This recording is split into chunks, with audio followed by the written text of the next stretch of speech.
Can you explain again how the snail accesses psoas? Okay, so your psoas muscles, where are they? They are your hip flexor muscles. They start in T12, L1 and 2 and 3. Actually, I think L1 through L5. They're so they start from about here in your thoracic spine, the bottom of your thoracic spine, and it goes all the way down through your lumbar, and then goes to the front of your pelvis and inserts onto the greater trochanter, which is on the inside of your femur bone. Okay, so you might feel it in your groin, you might feel it in your pelvis, or you might feel it in your abdomen. Okay, that snail. The idea of the snail is if that we have this pressure that's coming in right here, if you can soften enough your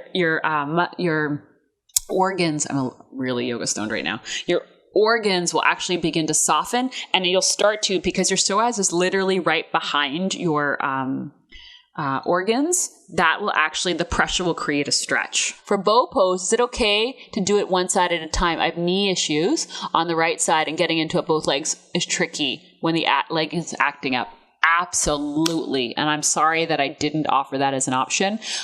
Generally in the longer class, we do one at a time. So yes, please, if you've got knee stuff, do one at a time, because both together would definitely feel too intense. And also if you have really tight shoulders, doing one at a time is a lot easier. Great question. I too have a short torso along with long legs. Yep, welcome, you and me. When I do boat or standing with my legs straight out in front of me, I feel like my hip flexors are gripping. I totally understand. I can't seem to engage my core. Suggestions. You are engaging your core just because of how long your legs are, how much weight you're carrying. Just keep your knees bent. So for a long time with bow pose, right?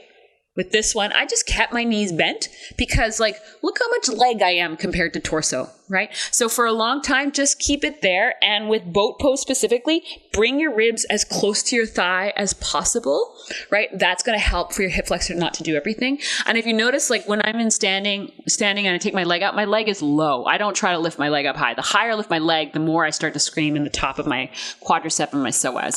This is too much leg. Mama, I ain't got that much strength. So that's what I would do. Bend the knees and just let the ego, or I had to let the ego go. I might be putting words in your mouth, but I let the ego go on that one. And I just was that's just the way I'm proportioned.